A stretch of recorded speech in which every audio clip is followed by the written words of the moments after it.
আসসালামু আলাইকুম রহমতুল্লাহ। আমি Abdur Rahman, AB lectures education চ্যানেলের পক্ষ থেকে সবাইকে স্বাগতম। আজকে আমি গুণের সবশেষ অঙ্কটি দেখিয়ে দেব। এর পরের ক্লাসগুলোতে কিভাবে ভাগ করতে হবে সেটি তোমাদের দেখিয়ে দেওয়ার চেষ্টা করব। এখন চলো আমরা মূল বিষয় নিয়ে আলোচনা করি। এর আগের ক্লাসগুলোতে আমি 9-এর ক, খ এবং ঘ নম্বর অঙ্কটি দেখিয়ে দিয়েছিলাম। তোমরা যদি আমার সেই ক্লাসগুলো দেখে আসো তাহলে এই অঙ্ক নিয়ে তোমাদের কোনো বুঝতে সমস্যা হবে না। তো 9-এর গহ, এখানে 42.1-এর উপর পৌনঃপুনিক রয়েছে, 8-এর উপর পৌনঃপুনিক রয়েছে, গুণ 0.2 8-এর উপর পৌনঃপুনিক রয়েছে, গুণ করো। তো সমাধান 42.1-এর উপর এবং 8-এর উপর পৌনঃপুনিক রয়েছে, গুণ 0.2 এবং 8-এর উপর পৌনঃপুনিক রয়েছে। এখন আমরা এই সংখ্যাটির মাধ্যমে এই অঙ্কগুলো বের করে নেব। তাহলে আমরা কিভাবে বের করব? তো দেখো, আমি অনেকবার বলেছিলাম যে এখানে এই দশমিকটা দেখতে পাচ্ছ, আর এখানে 1 এবং 8-এর উপর যে পৌনঃপুনিক দেখতে পাচ্ছ, এই চিহ্নগুলো উঠিয়ে দিয়ে যেই সংখ্যাগুলো থাকবে সেই সংখ্যাগুলো আমরা লিখে নেব। ঠিক আছে, এই যে দশমিক দেখতে পাচ্ছ আর উপর চিহ্নগুলো দেখতে পাচ্ছ, ঠিক আছে, এগুলো উঠিয়ে দিয়ে যা থাকবে তাই লিখব। তো মাইনাস চিহ্ন দেওয়ার পর এই যে আবৃত্ত সংখ্যা ছাড়া বাকি সংখ্যাগুলো লিখব।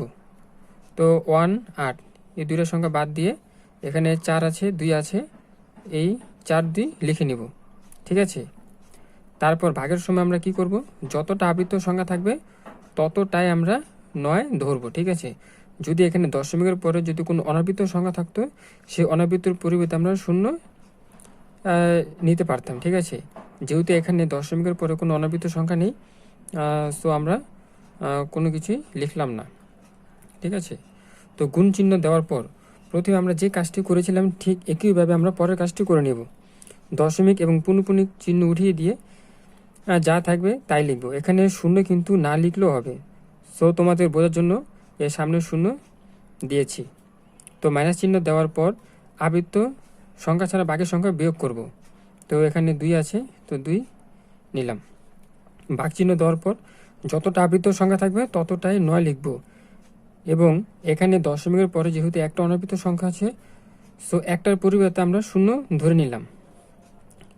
ঠিক আছে, তো আশা করি তোমরা বুঝতে পারছো। যদি আমার আগের ক্লাসগুলো দেখে থাকো তাহলে এই অঙ্ক নিয়ে তোমাদের কোনো বুঝতে সমস্যা হবে না। এখন পরের কাজটি কীভাবে করব?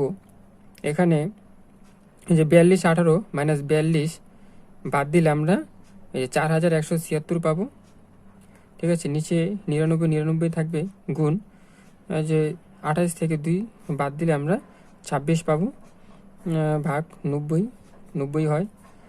তো 4176 গুণ 26 গুণ করলে আমরা এই সংখ্যাটি পেয়ে যাব 1,08,576 এই সংখ্যাটি পাবো।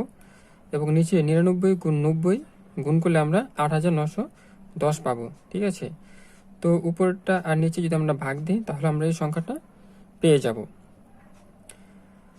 তো এখানে 12.1858585, যেহেতু 8585 পুনরাবৃত্তি হচ্ছে সেহেতু আমরা কি করব দেখো, অতএব নির্ণয় গুণফল লেখার পর 12 দশমিক এই 1টা আছে, এই যে 1 লেখার পর এখানে 85 যেহেতু পুনরাবৃত্তি হচ্ছে, সো আমরা কি করব, 8-এর উপর পৌনঃপুনিক দিয়ে দেব, আর 5-এর উপর এই যে 5-এর উপর আমরা পৌনঃপুনিক দিয়ে দেব।